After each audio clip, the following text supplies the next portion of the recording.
अस्सलाम वालेकुम स्टूडेंट। आज हमारा टॉपिक है प्रॉपर्टीज़ ऑफ रेडिकेट। रेडिकेट हम पहले वीडियोस में हम पढ़ चुके हैं। अगर आपको रेडिकेट के बारे में पता करना है तो आप मेरा जो वीडियो है वीडियो नंबर 10 आप देख लें। अगर अभी तक आपने हमारा चैनल सब्सक्राइब नहीं किया तो चैनल को सब्सक्राइब करें और साथ वाले बेल आइकन को प्रेस करें ताकि आपको हर नई आने वाली वीडियो आसानी से मिल सके। तो प्रॉपर्टीज ऑफ रियल रेडिकल के बारे में हम आज पढ़ेंगे। अगर आप देख लें तो nth root of AB in the product of the radicand nth root of product of the radicand will be equal to the nth root of the product of the nth root of A and B। इन एक sign की radical sign के नीचे अगर किसी दो number का ज़रब है, product है और इसका n रूट है तो आप इसका अलग अलग रूट लेकर उसको प्रोडक्ट कर सकते हैं। ये हमारे अक्सर सोल्यूशन में काम आता है। मिसाल के तौर पर अगर हमारे पास एक नंबर है, इसका रिवर्स भी पॉसिबल है। यानी अगर किसी जगह पे इस तरह लिखा हुआ हो और आपको ज़रूरत हो एक साथ लिखने की तो आप इसको दोनों को इसका nth रूट लेके ए बी लिख सकते हैं। मिसाल के तौर पर इसका मिसाल मैं देता हूँ 6x under square root, 6x square root और 6y स्क्वायर रूट। तो आप इसमें देख लें इन्हीं अलग अलग लिखा हुआ है, तो इसको आप अगर एक साथ लिखना चाहें तो क्या करेंगे 6 into 6x into 6y square, तो इसको एक स्क्वायर रूट के अंदर लिख सकते हैं, या 636x y स्क्वायर। इन्हें हमने इसको अलग अलग लिखा था, दिया हुआ था, फिर हमने इसको इकट्ठा कर लिया। इसी तरह अगर हमें इस तरह दिया हो तो इसको हम अलग अलग लिख सकते हैं। दूसरा जो हमारा प्रॉपर्टी है वो रेशो का है। यानी अगर हमारे पास दो रियल नंबर रेशो में है और इसका nth रूट है तो हम इसका अलग अलग रूट लेकर इसको रेशो की शक्ल में लिख सकते हैं और इसका रिवर्स भी पॉसिबल है। यानी कभी भी हमारे पास इस तरह लिखा हुआ हो रेशो की सूरत में ये दोनों रूट लिखे हुए हों तो हम इसको एक साथ करके इसका nth रूट ले सकते हैं। मिसाल के तौर पर अगर हमारे पास 150xy लिखा हुआ हो और डिवाइड बाई 3x हमारे पास इस तरह हो और इस यहाँ पे अगर आप देखें तो यहाँ पे 2 नहीं लिखा हुआ है, तो इसका मतलब कि स्क्वायर रूट है। ये तो साफ जाहिर है। अभी हम क्या करेंगे कि 150 को हम पहले इसको हम फैक्टराइज करेंगे। 150 को फैक्टराइज कर लेंगे तो इसको हम 2 पे तकसीम करेंगे।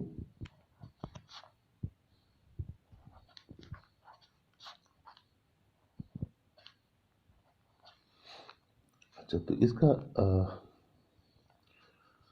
15 तो हमारे पास ये जो इसका जो आंसर आएगा, इससे पहले हम इसको थोड़ा सा सिंप्लीफाई कर लेते हैं। अगर हम इसको फैक्टराइज कर ले तो ये 2 5 5 3 और x y और नीचे जो है 3 और x रूट आ जाएगा। तो इसमें से ये 3 जो है ना इसके साथ कट जाएगा और ये x इसके साथ कट जाएगा, तो हमारे पास आएगा 2 multiply by 5 multiply by 5 multiply by y और 7 अंडर स्क्वायर द रूट। अभी अगर आप इसको देख लें तो इसमें आपको 5 स्क्वायर इंटू 2 इंटू वाई, इसको हम अलग अलग स्क्वायर रूट के नीचे लिख लेते हैं।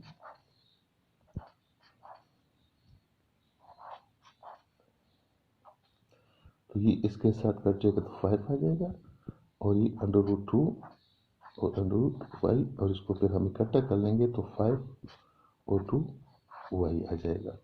तो इसी तरह आप इसको सोल्यूशन की तरफ जब जिस वक्त हम जाएंगे तो इसको आप सोल्यूशन में इसी तरीके से आप कभी ज़रूरत हो तो आप उसको अलग अलग भी कर सकते हैं और जब ज़रूरत हो तो उसको आप इकट्ठा भी लिख सकते हैं। इसी तरह अब हम करेंगे अगला जो हमारा टॉपिक है वो है रेडिकल फॉर्म, यानी किसी difference between the radical form and exponential form. यानी यही नंबर हम कभी रेडिकल फॉर्म में लिखते हैं, जिस तरह हमने पहले भी आपको दिखाया था कि हमने इसको रेडिकल फॉर्म में लिख लिया। यानी अगर हमारे पास इस तरह था तो ये रेडिकल फॉर्म है, और जब इसको हम इस तरह लिखते हैं तो ये एक्सपोनेंशियल फॉर्म है। तो ये इसके अंदर में डिफरेंस, इससे हम इसकी तरफ आ सकते हैं और इससे इसकी तरफ आ सकते हैं। This quantity which written in the form of the quantity which is written the form and which is written under the sign of radical is called the radical form. और दूसरा जो फॉर्म है the number of quantity that is written in the form of exponent that is written in the form of exponent is called the exponential form। तो इसके तरीके हम इसको change कर सकते हैं। और हम रेडिकल फॉर्म को कभी हमसे ही पूछा जाता है कि रेडिकल फॉर्म को एक्सपोनेंशियल फॉर्म में और एक्सपोनेंशियल फॉर्म को रेडिकल फॉर्म में चेंज कर ले तो हम उसको कर सकते हैं। अभी हम यहाँ पे अब देखते हैं कि transform the exponential form into two transform a radical form into exponential form. यानी सबसे पहले हम इसको पढ़ेंगे। यानी जिस तरह मैंने ये किया है एक्सपोनेंशियल फॉर्म में चेंज हुआ है। अगर हमारे पास n की जगह पे हमारे पास इंडेक्स जो है वो रेशनल नंबर यानी m और n की शक्ल में हो तो इसको हम कैसे लिखते हैं फिर? अगर हमारे पास a पावर m हो, a पावर m और एक्सपोनेंट जो हो n हो, तो इसको हम इस तरह पे लिख सकते हैं a पावर m और n। इसको ये रेडिकल फॉर्म है और ये एक्सपोनेंशियल फॉर्म है। इसी तरह हमारे पास अगर इस तरह कोई नंबर है, जिस तरह हमारे पास एक एग्जांपल है यानी सी स्क्वायर इंडेक्स 4, तो इसको हम सी क्यूब, अगर हम सी क्यूब ले लें, इंडेक्स 4 है तो सी, तो 3 को हम पावर लेंगे और 4 को डिनोमिनेटर जो है वो इंडेक्स जो है वो डिनोमिनेटर बन जाएगा। तो इसी तरह हम इसको सॉल्व कर सकते हैं सी को। इसी तरह अगर हमारे पास कोई भी नंबर हो, मिसाल के तौर पर हमारे पास 9 4b होल क्यूब है और इसका जो इंडेक्स है वो 4 है, तो इसको हम लिख सकते हैं 9 - 4b, इसको पावर न्यूमरेटर में और इसको डिनोमिनेटर में लिख दें। इसी तरीके से आप एक्सपोनेंशियल फॉर्म को रेडिकल फॉर्म में कन्वर्ट कर सकते हैं। मिसाल के तौर पर अगर हमारे पास इस तरह लिखा हुआ हो, एक्सपोनेंशियल फॉर्म में लिखा हुआ हो, तो आप इसको 9 - 4b इसको क्यूब कर लें और इसको 4 इस तरह भी लिख सकते हैं और इस तरह भी हम लिख सकते हैं होल पावर 3। 3 को बाहर भी पावर कर सकते हैं और अंदर भी कर सकते हैं। इसके साथ हमारे पास एक्सरसाइज है जो 2.3 एक्सरसाइज है। इसमें लिखा है write down the index and radicands, write down the index and the radicand in the following. For example number 1 में हम लिखते हैं, अगर आप 1 की तरफ देख लें तो क्वेश्चन 1 में अब लिखा हुआ है 11/3 अंडर द स्क्वायर रूट। तो इसमें इंडेक्स जो है ना वो यहाँ पे कुछ नहीं लिखा हुआ है। तो मैंने आपको बताया था पहले भी कि अगर यहाँ पे इंडेक्स में कुछ भी न लिखा हुआ हो तो वो 2 होगा। जब भी हमारे पास यहाँ पे स्क्वायर रूट होगा तो 2 को हम आमतौर पर नहीं लिखते। तो ये इंडेक्स 2 है और रेडिकेंट जो है ना वो 11/3 है। इसमें 13/3 एक्स क्यूबिक रूट है, 3 लिखा हुआ है। तो यहाँ पे इंडेक्स जो है ना वो 3 और जो रेडिकेंट है वो 13/3 एक्स है। इसी तरह इसमें ए बी स्क्वायर हमारे पास रेडिकेंट और जो 5 है हमारे पास इंडेक्स है। ट्रांसफॉर्म करते हैं, दूसरा जो शक्ल है transform radical form into exponential form and do not simplify कर लेते हैं। इसका जो क्वेश्चन नंबर 2 है इस एक्सरसाइज का, ये लिखा हुआ है कि transform radical form into exponential form, do not simplify, इन्हें सिंप्लीफाई न करें। अभी 36 ऊपर जो रेडिकल साइन है उस यहाँ पे कुछ नहीं लिखा हुआ है n की जगह पे, तो इनका मतलब इसका मतलब कि n2 है। तो इसको हम 36 1/2 पावर 1/2 लिख लेंगे। इस तरह 1000 पावर 1/2 लिख लेंगे। क्यूबिक रूट आप 8 है तो 8, तो ये जो 3 है ये 1/3 हो जाएगा। तो इसका मतलब 8 पावर 1/3। यहाँ पे nth रूट आप 9 है तो 9 1/n और 5 - 6 a स्क्वायर होल स्क्वायर है, तो ये अपनी जगह पे स्क्वायर आ जाएगा। और ये जो स्क्वायर है ये यहाँ पे 2 है तो 2/2 यानी m और n इसमें बराबर है। और जब m और n बराबर हो तो वो नंबर पूरा वो नंबर हमारे पास जो रेडिकेंट होगा वही हमारे पास आंसर भी होता है। ट्रांसफॉर्म क्वेश्चन नंबर 3 जो है ट्रांसफॉर्म इनटू रेडिकल फॉर्म, इसको रेडिकल फॉर्म में चेंज करना है, -7 पावर 1/3। तो माइनस लिख लेंगे क्योंकि माइनस इससे बाहर है, तो माइनस लिख ले और इसके बाद पावर जो 7 है उसका इंडेक्स 7 इन क्यूबिक रूट इसका ले लें। एक्स पावर -3/2, तो एक्स पावर 3/2, तो एक्स पावर, तो एक्स का पावर 3 हो गया और जो 1/2 है वो यहाँ पे रेडिकल फॉर्म में आ जाएगा। यहाँ पे अंडर रेडिकल साइन, और 2 जब नहीं लिखते तो 2 नहीं लिखेंगे। y 3/4 है तो y पावर 3 और इंडेक्स जो है ना वो 4th रूट, यानी इंडेक्स की जगह पे 4 आ जाएगा। ये जो डिनोमिनेटर्स वाली वैल्यू है ये आपका हमेशा इंडेक्स की जगह पे आएगा, और जो ऊपर वाली वैल्यू पावर की जगह पे आएगा। 3x पावर 1/क्यू है, तो इसमें जो है 3x है वो लिख लेंगे, और पावर 1/क्यू के मतलब क्यू रूट है।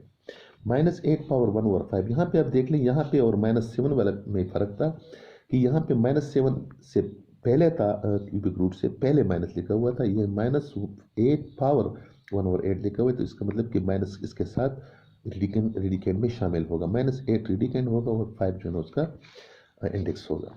क्वेश्चन नंबर 4 जो है सिंप्लीफिकेशन है। भी सिंप्लीफिकेशन में आपको ये करना है कि बाकी जो ये प्रॉपर्टीज है इसको यूज करते हुए आपने इसको सिंप्लीफाई करना है। मिसाल के तौर पर हमारे पास जो क्वेश्चन है 125x लिखा हुआ है और इसका क्यूबिक रूट निकालना है।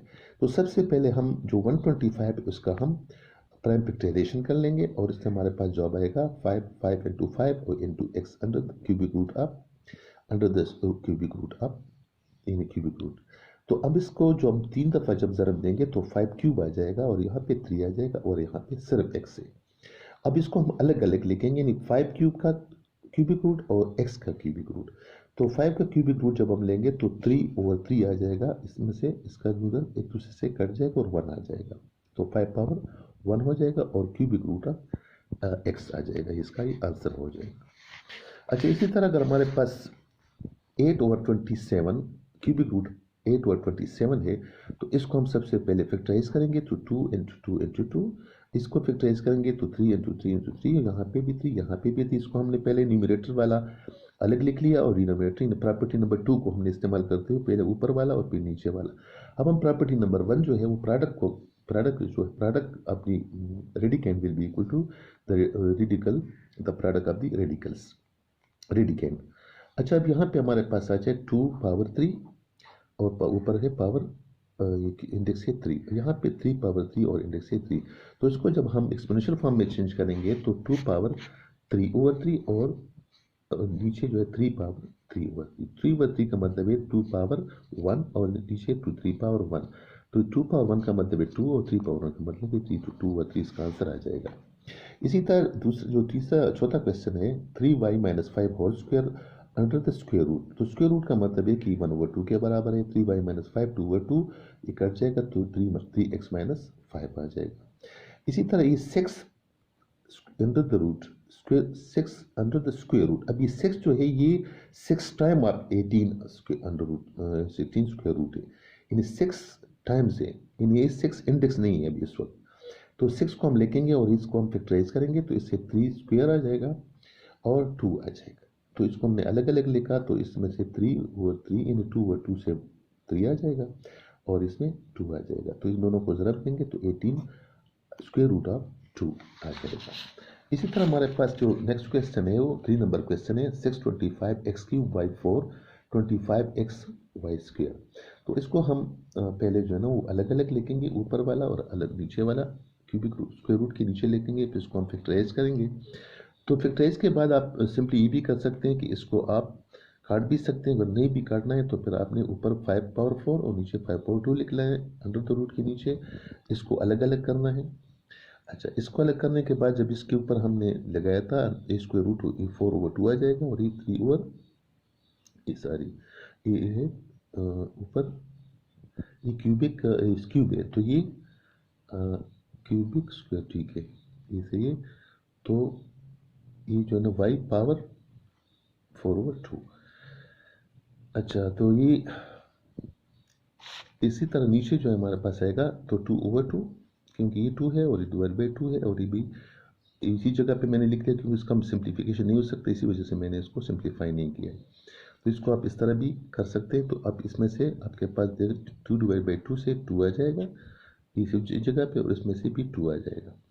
इसी तरह इसमें से ये जो दोनों एक दूसरे के बराबर है तो m और m से y आ जाएगा, और इन अंडर रूट, और इस 5 को इसके साथ सिंप्लीफाई कर ले इन 25 के साथ तो ये 5, और ये इसमें से आपके पास ये जो y है ये इसके साथ y इंटू वाई के साथ एक y कट जाएगा, x के साथ x कट जाएगा, ये देखिए यहाँ पे x के साथ x कट जाएगा, वाई स्क्वायर y के साथ 525 के साथ, तो आपका जवाब 5y आएगा। इसी तरह हमारे पास ये जो है, अभी ये जो 3 है ये इंडेक्स है 3, तो इसके सबसे पहले आप इसको फैक्टराइज करेंगे।